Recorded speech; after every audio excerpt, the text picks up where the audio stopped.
Bakının Binəqədi rayonunda 27 yaşlı oğlan qısqanclıq zəminində yaranan mübahisə zamanı qeyri-rəsmi münasibətdə olduğu qadına xəsarət yetirib. Hadisə bu ilin martın 25-də baş verib. Beyləqan rayon sakini 1998-ci il təvəllüdlü Vüqar həmin gün saat 21:00-da Binəqədi rayonu mərkəz adlanan ərazidə kirayədə yaşadığı fərdi yaşayış evində qeyri-rəsmi nikah münasibətində olduğu Elmira ilə qısqanclıq zəminində mübahisə edib. Baş vermiş münaqişə zamanı Elmira'nın bədəninin müxtəlif nahiyələrindən yumruq zərbələri ilə vuraraq ona müxtəlif dərəcəli bədən xəsarətləri yetirib. Hadisəni törədən Vüqarın barəsində Cinayət Məcəlləsinin 128 qəsdən sağlamlığa zərər vurma maddəsi ilə ittiham elan edilib. İş üzrə ifadə verən Vüqar ona elan olunmuş ittiham üzrə özünü təqsirli bilib. O ifadəsində göstərib ki, zərər çəkmiş Elmira ilə rəsmi nikahı olmayıb. Onunla kəbin ilə qeyri-rəsmi nikahım olub, aramızda əvvəllər münasibətlərimiz yaxşı olub. Lakin sonradan mənə xəyanət etdiyini bildiyim üçün onunla aramızda münasibətlərimiz pozuldu deyə o ifadəsində göstərib. Təqsirləndirilən şəxs qeyd edib ki, sonuncu dəfə martın 25-də işlədiyi Binəqədi rayonu Ayna Sultanova adlanan ərazidə avtoyuma məntəqəsindən çıxaraq evə gəlib.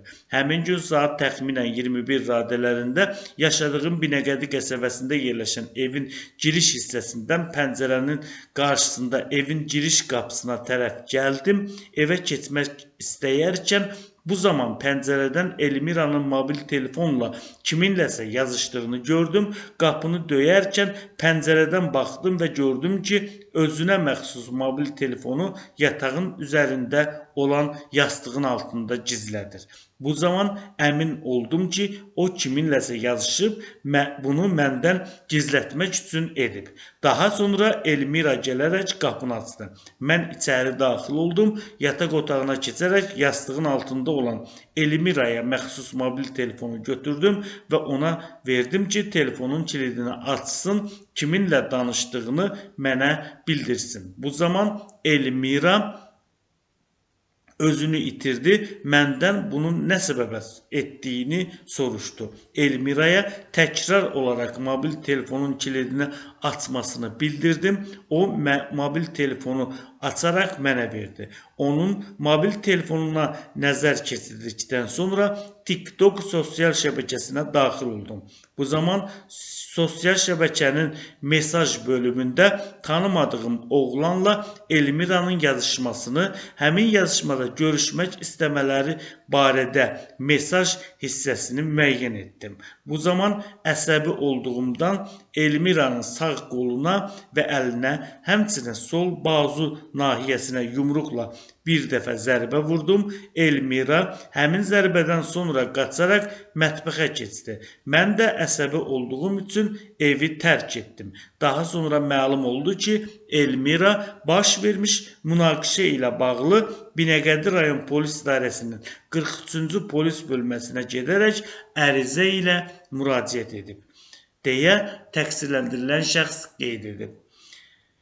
İş üzrə zərər çəkmiş Elmira'nın sözlərinə görə 2017-ci ildə Goranboy rayonunun kəndində yaşayan zaman Kənan ilə qeyri-rəsmi qaydada ailə qurub, həmin ailəlikdən bir qız övladı dünyaya gəlib. 2019-cu ildə Kənandan ayrıldım. Bundan sonra Bakı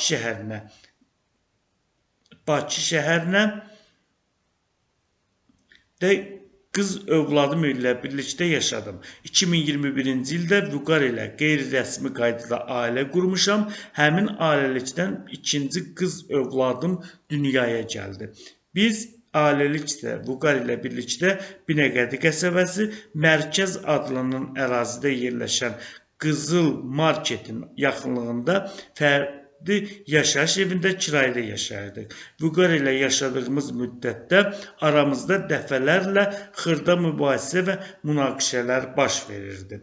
Lakin mən bununla bağlı rəsmi qaydada polisə müraciət etməmişəm deyə o ifadəsində göstərib. Zərərçəkmiş qeyd edib ki, 2025-ci ilin aprel ayında Vüqardan ayrılıb, hazırda övladları ilə birlikdə ayrı yaşamaqdadır. Martın 25-də saat 21 radələrində Binəqədi qəsəbəsində fərdi yaşayış evində kirayə yaşadığım evdə 2 azyaşlı övladım ilə birlikdə olan zaman Vüqar evə sərxoş halda gəldi, yemək istədi. Mən də ona yemək ərzaq olmadığından yemək bişirmədiyimi bildirdim. Bu səbəbdən Vüqar ilə heç bir səbəb olmadan mübahisəmiz oldu.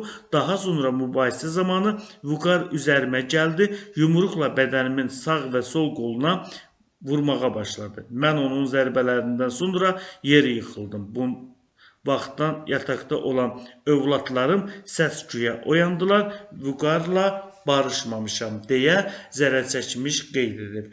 Bu cinayət işinə Binəqədi rayon məhkəməsində baxılıb, məhkəmənin hökmü ilə Vüqar 11 ay 26 gün müddətə azadlığın məhdudlaşdırılması cəzası alıb, cəzanın icra olunduğu müddət ərzində təqsirləndirilən şəxsin üzərinə elektron qolbaq gəzdirmək, həmin nəzarət vasitəsində işlək vəziyyətdə saxlanılması üçün ona xidmət etmək vəzifələri qoyulub.